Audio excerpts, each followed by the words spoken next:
Hello दोस्तों, कैसे हैं आप। स्वागत है आपका मेरे YouTube channel all about Uttarakhand में।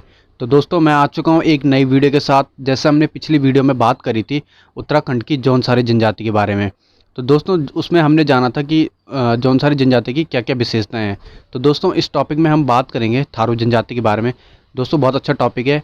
एग्ज़ाम में इससे क्वेश्चन बनते हैं और बहुत बार पूछा भी गया है एग्ज़ाम में इस जनजाति के बारे में। तो दोस्तों, काफ़ी अच्छा टॉपिक है, काफ़ी नॉलेजेबल है।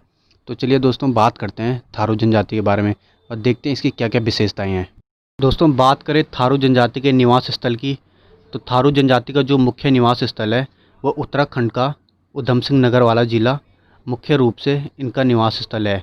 वहाँ के खटीमा, किच्छा, नानकमत्ता और सितारगंज के 141 गाँव में ये निवास करने वाला थारू समुदाय है।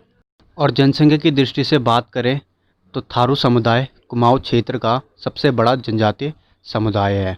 बात करें उत्तराखंड के अलावा, तो उत्तराखंड के अलावा ये उत्तर प्रदेश के लखीमपुर, सिद्धार्थनगर, गोंडा आदि ज़िलों में निवास करते हैं और बिहार के चंपारण, दरभंगा ज़िले में भी ये निवास करते हैं और नेपाल के पूर्व में भेंची से लेकर पश्चिम में महाकाली नदी के तराई भंवर क्षेत्र में ये फैले हुए हैं। बात करें थारू समुदाय की उत्पत्ति की, तो थारू समुदाय को किरात वंश का माना जाता है जो कई जातियों और उपजातियों में विभाजित है।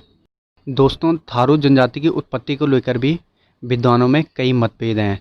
कुछ विद्वान इन्हें राजस्थान के थार मरुस्थल से आकर बसने वाले मानते हैं, लेकिन थारू लोग अपने को महाराणा प्रताप का वंशज बताते हैं। महाराणा प्रताप का वंशज कहने के कारण इनका नाम थारू पड़ने का ये समर्थन करते हैं।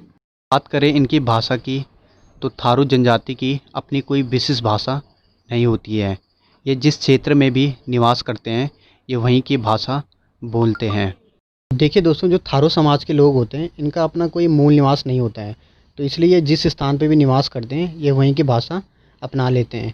अब यहाँ जैसे ये उधम सिंह नगर में निवास करते हैं तो वहाँ पे पहाड़ी भाषा बोली जाती है, तो ये वहीं की पहाड़ी भाषा बोलते हैं। अब यूपी साइड भी ये निवास करते हैं कुछ थारू लोग बिहार में, तो ये वहीं की भाषा बोलते हैं, बिहारी या कुछ भी वहाँ पे जो भाषा बोली जाती है। राज्य में निवास करने वाले थारू भावरी, अवधी, मिश्रित पहाड़ी और नेपाली आदि भाषाएं बोलते हैं। बात करें इनकी वेशभूषा की, तो थारू जनजाति के जो पुरुष लोग होते हैं वो धोती, लंगोटी, कुर्ता, टोपी व सांपा आदि पहनते हैं। और महिलाओं की बात करें तो महिलाएं रंगीन लहंगा, काली ओढ़नी, चोली व कुर्ता और आभूषण पहनती है। देखिए दोस्तों, जो थारू समाज के लोग होते हैं उनमें जो पुरुष पुरुष लोग होते हैं तो वो हिंदू के प्रतीक के रूप में एक चोटी रखते हैं। जैसे मतलब आपने देखा होगा अमूमन जो पंडित लोग होते हैं उनके बीच में ऐसी चोटी रखी होती है, तो थारू समाज के पुरुष भी उस प्रकार की एक चोटी रखते हैं। और इनमें महिलाओं और पुरुषों में टैटू बनाने की प्रथा भी प्रचलित है। ये शरीर पर अपने टैटू बनाते हैं, जैसे आप समझ गए होंगे। पुरुष पुरुष जो होते हैं वो हाथों में अपने टैटू बनवाते हैं और महिलाएं अपने शरीर पर टैटू बनवाती है। और थारू समाज की जो महिलाएं होती है वो पीतल, चांदी और कांसे के आभूषण भी पहनती है।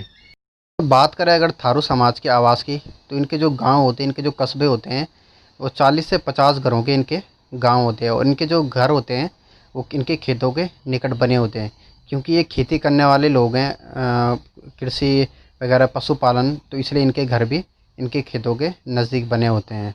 और इनकी दीवारों पर चित्रकारी होती है। इनके जो घर होते हैं, इनके जो घरों की दीवार होती है तो इन पे चित्रकारी भी हुई रहती है।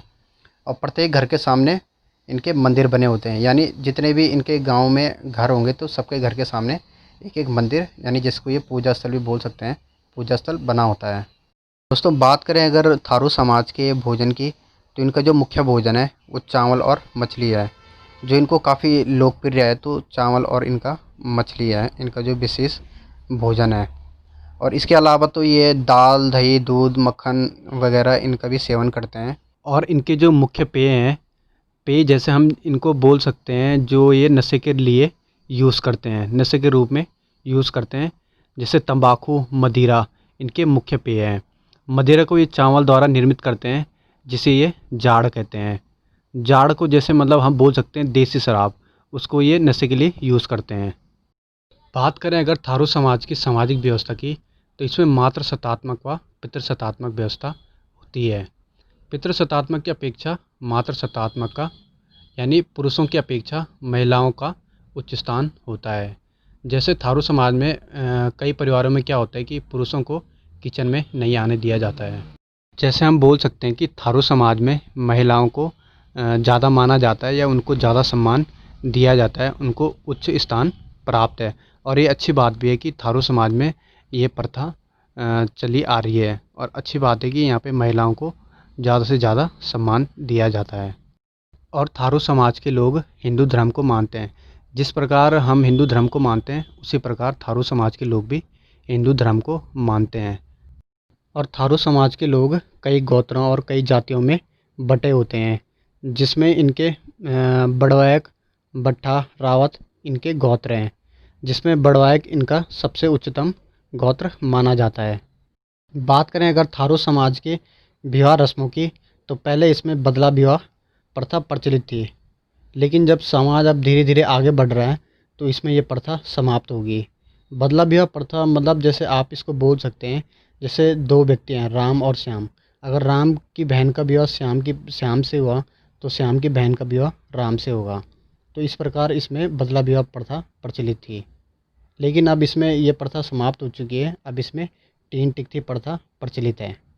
तो इनकी तीन टिकटी प्रथा में जो रस्में होती है, जैसे पक्की पौड़ी, जब दोनों पक्षों की ओर से जब विवाह तय कर लिया जाता है तो उसे ये पक्की पौड़ी कहते हैं।